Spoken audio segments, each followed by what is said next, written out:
Hello students. Today's next topic is velocity. ठीक है, velocity के बारे में हम पढ़ लेते हैं.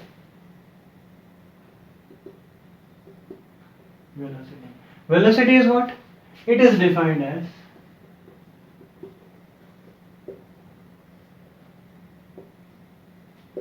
as the total as the displacement. यहाँ पे हम किसको देखेंगे?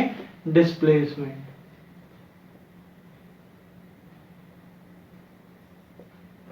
Displacement per unit time. ठीक है, और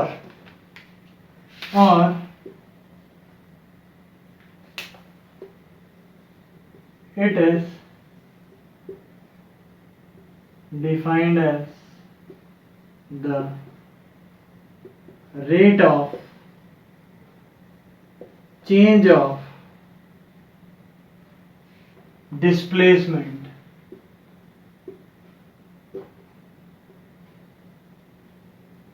rate of change of displacement. मैंने बोला था कि रेट ऑफ चेंज का मतलब क्या होता है? Divided by time. और किसका चेंज? डिस्प्लेसमेंट का. तो डिस्प्लेसमेंट आपका क्या हो गया? ये आपका क्या हो गया? वेलोसिटी हो गया. ठीक है, तो इट इज रिप्रेजेंटेड बाय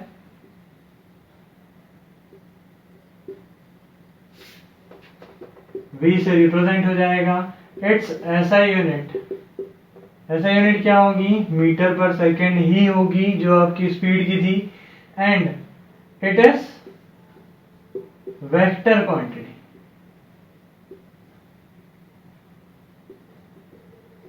कौन सी क्वांटिटी है?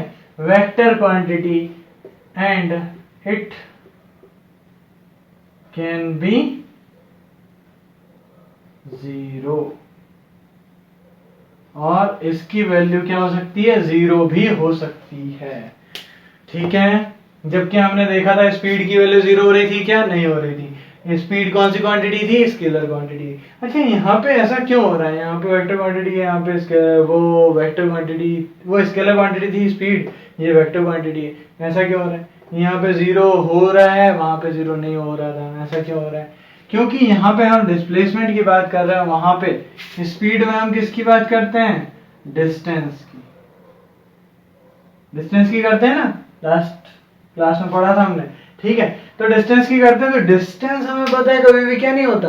जीरो नहीं होता. लेकिन डिस्प्लेसमेंट क्या हो सकता है? जीरो हो सकता है. If displacement is zero, velocity can be zero. Since distance is not zero, distance cannot be zero, hence speed can't be zero. It will never be zero.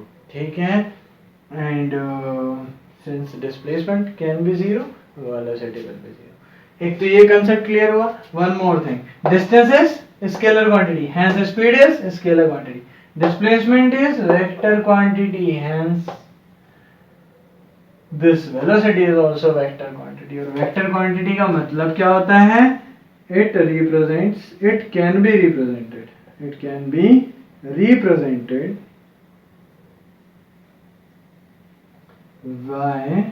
by what? Magnitude and direction, both. किसके द्वारा? Magnitude और direction दोनों के हिसाब से हमको क्या करना पड़ता है? इसको बताना पड़ता है कि वेलोसिटी हमारी क्या है. ठीक है, वेलोसिटी कौन से डायरेक्शन में है, किस में है, क्या है, वो सारी चीजें हमें क्या करनी पड़ती है? बतानी पड़ती है. अच्छा, एक क्वेश्चन हमारे दिमाग में आ रहा होगा, सर जब वेलोसिटी हमारे पास एक फैक्टर था स्पीड, डिस्टेंस अपॉन टाइम के लिए, तो हमने वेलोसिटी को क्यों लिया? ठीक है, ये सबके मन में दिमाग में क्वेश्चन आ रहा होगा. ठीक है, यदि ये क्वेश्चन आपके दिमाग में आ रहा है तो हम इसके लिए क्या बोल सकते हैं कि स्पीड हमारे पास थी. ठीक है, लेकिन स्पीड में हमें क्या होता था? यदि आपका डायरेक्शन चेंज हो जाता था, किसका? बाइक का डायरेक्शन आपने चेंज किया या फिर बाइक में फोर्स को चेंज किया, तो हमें ये नहीं पता लगता था कि आपकी वेलोसिटी आपकी स्पीड कैसे चेंज हुई, ठीक है।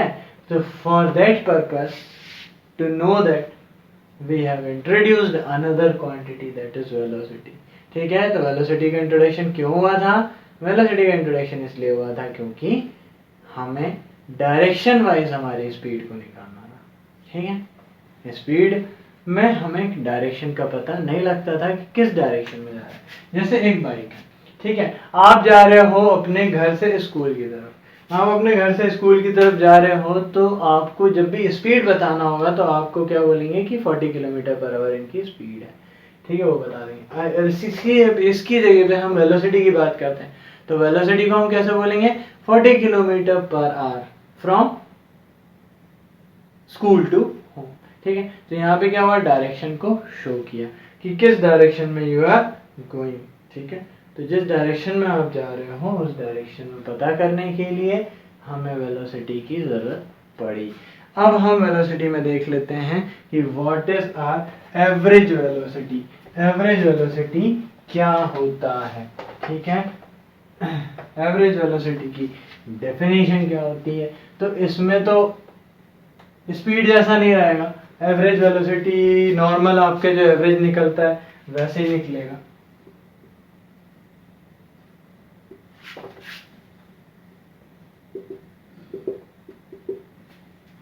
एवरेज वेलोसिटी में आपका क्या जाएगा? It is the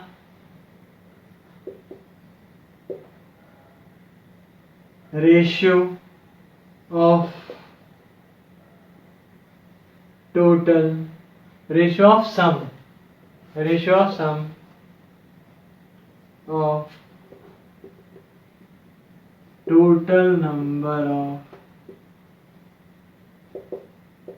velocities to the number of velocities taken, ठीक है। जो नंबर ऑफ वेलोसिटीज आपने ली उसकी बात हो रही है। तो हमने इसको क्या देखेंगे? Average velocity is equal to, average velocity is equal to what? v1 plus v2 plus v3 plus vn तक ले जाओ, ठीक है। ये भी ठीक है, हम 4 और 5 जितने भी हैं, ठीक है, हमने कर दिया। और यहाँ पे कितना?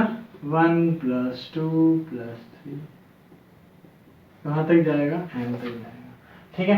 इसका एक छोटा सा एग्जांपल लेते हैं। v1 plus v2 plus v3 plus v4 यदि है तो नीचे क्या लिख देंगे? 1 प्लस 2 प्लस 3 प्लस 3। तो कितने नंबर ऑफ वेलोसिटीज हैं वो यहाँ पे लिख दी हमने डायरेक्टली। 4 नंबर ऑफ वेलोसिटीज यहाँ पे डिफाइन कर दी। तो हम डायरेक्टली क्या लिख देंगे यहाँ पे? n की वैल्यू, n यहाँ पे 4, कितने n है तो n लिख दिया।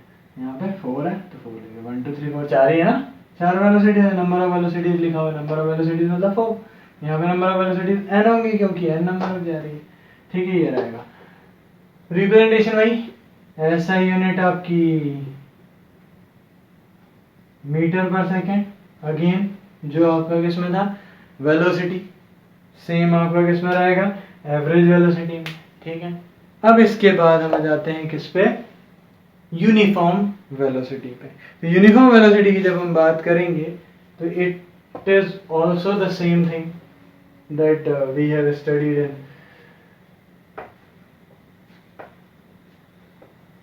case of speed. There we have studied what we have studied, that it travels equal distances in equal interval of time. यहाँ पे क्या होगा? Equal displacements in equal interval of time. बस इतना सा डिफरेंस है। यूनिफॉर्म वेलोसिटी की बात कर रहे हैं, इक्वल डिस्टेंसेस हो जाएंगे, इक्वल इंटरवल ऑफ टाइम।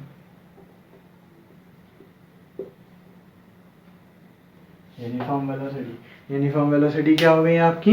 ये हो गई, ठीक है। तो आपने देखा कि it is the equal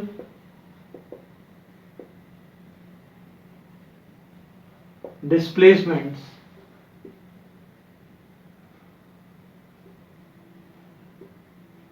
covered by a body in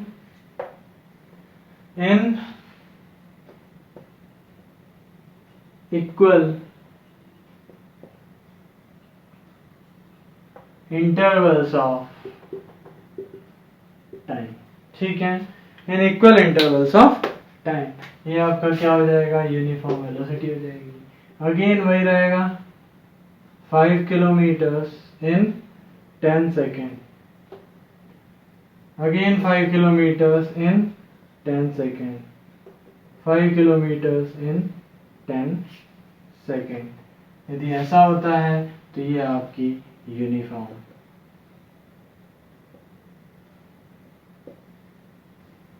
और इन केस ऐसा नहीं होता है तो वो आपकी क्या हो जाएगी, नॉन यूनिफॉर्म. यहाँ 5 किलोमीटर्स कवर किया, यहाँ 10 किलोमीटर्स कवर किया और यहाँ पे सिर्फ 2 किलोमीटर्स ही कवर किया.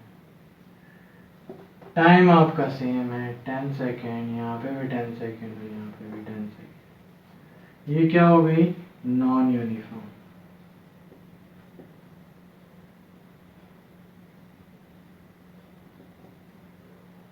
Non uniform velocity. Non uniform velocity क्यों हुई, समझ में आया ना.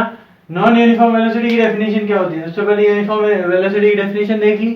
अब ये इक्वल डिस्प्लेसमेंट की जगह क्या हो जाएगा, ये इक्वल डिस्प्लेसमेंट बन जाएंगे unequal. Unequal displacements covered by body in equal ही रहेगा. टाइम इंटरवल कैसे रहेंगे, इक्वल ही रहेंगे. तो यहाँ पे क्या हो जाएगा, नॉन यूनिफॉर्म मोशन की डेफिनेशन जाएगी. Non uniform velocity, non uniform velocity is equals to unequal displacement in equal interval. Clear, ये समझ में आया. ठीक है, तो this is the end of your velocity. Next topic is acceleration. We will discuss it later in the next class. Okay, thank you, bye bye.